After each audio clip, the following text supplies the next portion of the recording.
بسم اللہ الرحمن الرحیم۔ السلام علیکم۔ سلطان شمس الدین التمش بڑا نیک صفت اور اولیاء کرام سے بے پناہ عقیدت رکھنے والا اور احترام کرنے والا حکمران تھا۔ سلطان کی بڑے عرصہ سے یہ خواہش تھی کہ شہر کے نزدیک پانی کا ایک حوض تعمیر کروایا جائے تاکہ شہر کے لوگوں کو پانی آسانی سے مل سکے، کیونکہ ان دنوں شہر میں پانی کی قلت بہت زیادہ تھی اور پانی کا حصول بہت مشکل تھا۔ ایک دن سلطان شمس الدین التمش کو خواب میں حضور نبی کریم صلی اللہ علیہ وآلہ وسلم کی زیارت ہوئی۔ سلطان نے دیکھا کہ حضور صلی اللہ علیہ وآلہ وسلم گھوڑے پر تشریف فرما ایک مقام پر کھڑے ہیں اور ارشاد فرما رہے ہیں، اے شمس الدین، اس جگہ پر لوگوں کے لیے پانی کا ایک حوض بنوا دو۔ صبح ہوئی تو سلطان نے فوری طور پر ایک خادم حضرت خواجہ قطب الدین بختیار کاکی رحمۃ اللہ علیہ کی خدمت میں روانہ کیا کہ میں نے آج رات ایک خواب دیکھا ہے، اگر آپ حکم فرمائیں تو میں خدمت میں حاضر ہو کر عرض کروں۔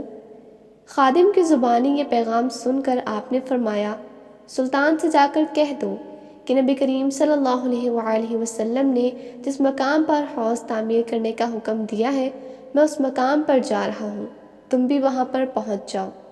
سلطان یہ بات سن کر بڑا حیران ہوا کہ حضرت خواجہ صاحب نے نور باطنی سے اس کے خواب کو معلوم کر لیا۔ چنانچہ وہ گھوڑے پر سوار ہو کر ایک سمت چل پڑا۔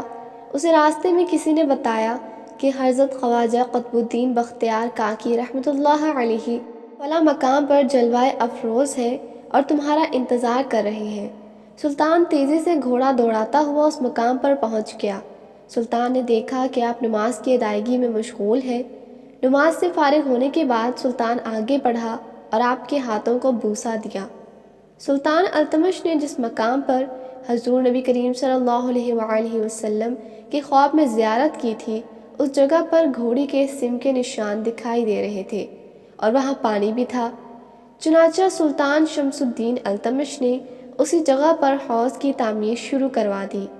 سلطان کا تعمیر کروایا ہوا حوض آج بھی اس مقام پر موجود ہے۔ حضرت خواجہ قطب الدین بختیار کاکی رحمۃ اللہ علیہ اکثر اس حوض کے کنارے عبادت الہی میں مشغول رہا کرتے تھے۔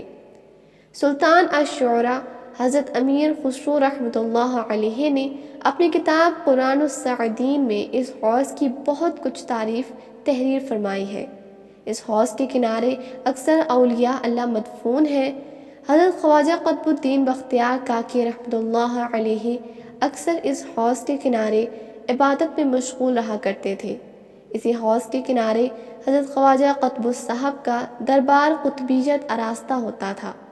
درباریوں میں حضرت قاضی حمید الدین ناگوری، خواجہ محمود معینہ دوز، شیخ بدر الدین غزنوی اور شیخ تاج الدین منور رحمۃ اللہ علیہ خصوصیات سے قابل ذکر ہیں۔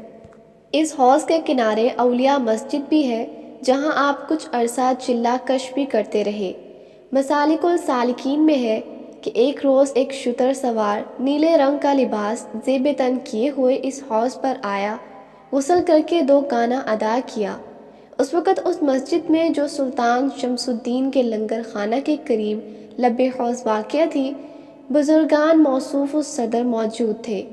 نماز کے بعد اس بزرگ نے با آواز بلند دریافت کیا کہ اس مسجد میں کون کون صاحب بیٹھے ہوئے ہیں۔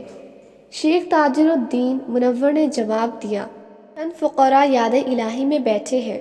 اس سوار نے کہا کہ میرا اسلام حضرت خواجہ قطب الدین بختیار کاکی رحمۃ اللہ علیہ اور شیخ محمد عطا قاضی حمید الدین ناگوری رحمۃ اللہ علیہ کو پہنچا دو اور ان سے کہہ دو کہ میں خادم خاص ابو سعید دمشقی نے سلام عرض کیا ہے۔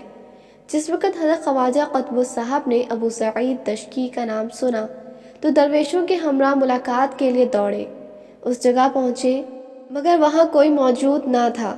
حضرت قطب الدین صاحب نے فرمایا، ابو سعید دمشقی رجال الغیب میں سے ہے۔